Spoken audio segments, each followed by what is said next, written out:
मानसिक अभ्यास है, इसको हम समझ लेंगे, ठीक है ना। बिना संख्याओं वाले हैं, चित्रों वाले हैं ये तर्क शक्ति। तो देखिए आप देखिए पहले वाले खाने में क्या है, एक लाइन है, ठीक है ना, ऊपर को ये डायरेक्शन इधर की साइड है। दूसरे में डायरेक्शन क्या हो गई, चेंज हो गई, है ना, चेंज हो गई। तीसरे में डायरेक्शन और चेंज हो गई, 90 डिग्री चेंज हो गई, ठीक। फिर आगे फिर 90 डिग्री चेंज हो गई। फिर आगे ये इसका डायरेक्शन ऊपर हो गया, और इसका डायरेक्शन फिर ऐसा होना चाहिए ना, होना चाहिए ना। तो इसको हम ऐसे बना सकते हैं, एक, और देखिए संख्या नहीं चेंज होगी, इसका ये भी है, इन दोनों में एक ही है, इसमें 2 है तो इसमें 3। कुछ बच्चे सोच रहे हैं कि 4 बना दे तो वो गलत हो जाएगा, यहाँ पे हमें 3 ही बनाना है, ठीक है ना। ये ऐसे था और ये ऐसे हो गया, ठीक। तो समझ में आ गया, कोई दिक्कत तो नहीं। अगला देखिए पैटर्न, पहले वाले खाने में क्या है, वृत्त है, एक आकृति है हमारी गणित की। दूसरे में वृत्त तो है और वृत्त के अंदर एक त्रिभुज आ गया, 3 भुजाएं जिसकी होती हैं, त्रिभुज आ गया। अगले पैटर्न में क्या है, त्रिभुज अलग आ गया, त्रिभुज इस वृत्त से निकल करके अलग आ गया। उससे अगले पैटर्न में क्या है, त्रिभुज तो है और त्रिभुज के अंदर एक वर्ग है, ठीक। आप देखेंगे एक आकृति ये है, एक ये है और वर्ग है, और यहां एक दे रखा लास्ट में, उस वर्ग के अंदर क्या है, एक कितने षष्ठभुज है ना, 1 2 3 4 पंचभुज है, ये 5 भुजाएं हैं, पंचभुज है। तो यहां क्या है ना, यहां आना चाहिए हमारा केवल वर्ग आएगा, केवल वर्ग आएगा। यहां देख रहे हैं आप, केवल आयत है। अब अगली आकृति क्या है, इसके अंदर एक अतिरिक्त भुजा जोड़ करके नई आकृति आ गई, ठीक है ना।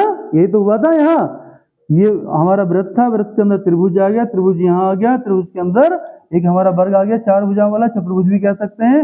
फिर चतुर्भुज यहाँ आ गया निकल करके, जैसे कि त्रिभुज यहाँ से निकल करके यहाँ आ गया था, वैसे चतुर्भुज यहाँ से निकल करके यहाँ आ गया। उसके अंदर अगले उसमें एक आकृति, एक रेखा वाली अतिरिक्त आ गई, इस तरह से हमारा आ जाएगा। आगे देखिए, इसमें आप बिंदी देख रहे हैं, इसमें हमारी कितनी बिंदी है, 12 आपने काउंट कर ली होंगी। उसके बाद एक स्टार आ गया ये, ठीक है, इसमें कितनी बिंदी हो गई, 11 हो गई। एक स्टार है, यह स्टार कितने हो गए, 2 हो गए, और हमारी बिंदी कितनी हो गई, 10 हो गई।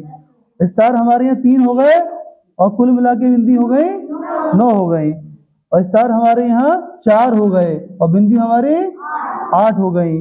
और यहाँ स्टार कितने होने चाहिए, कुल मिला के 7 होना चाहिए, स्टार 5 हो जाएंगे, ये 1 2 3 4 5 और 2 बिंदी आ जाएंगी, 7 हो गया। ये पैटर्न हमारा यहाँ आना था। मैं कह रहा हूँ अगर आप इसको समझ जाएंगे तो यहाँ क्या आंसर आएगा पूरा आपको क्लियर हो जाएगा। नेक्स्ट देखिए, लास्ट हमारा पैटर्न है, इसमें एक हमने वर्ग बनाया हुआ है, उसको 8 भागों में डिवाइड कर दिया है, सभी में 8 भागों में डिवाइड है, बस एक भाग जो है वो कलर्ड है, रंगीन है, और वो अपना स्थान बदलता चला जा रहा है। हम उस स्थान को देखना है वो कैसे अपना स्थान चेंज कर रहा है।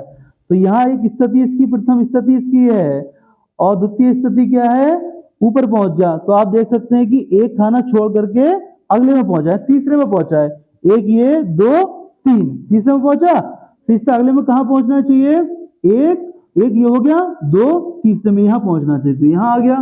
फिर इसको छोड़ेंगे, 1 2 यहाँ पहुंचना चाहिए, तो यहाँ आ गया।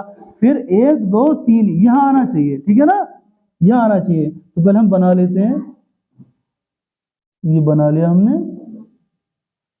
4 भाग में डिवाइड कर दिया पहले, और फिर विकर्ण खींच देंगे 1 और फिर 2, 8 भाग में डिवाइड हो गया।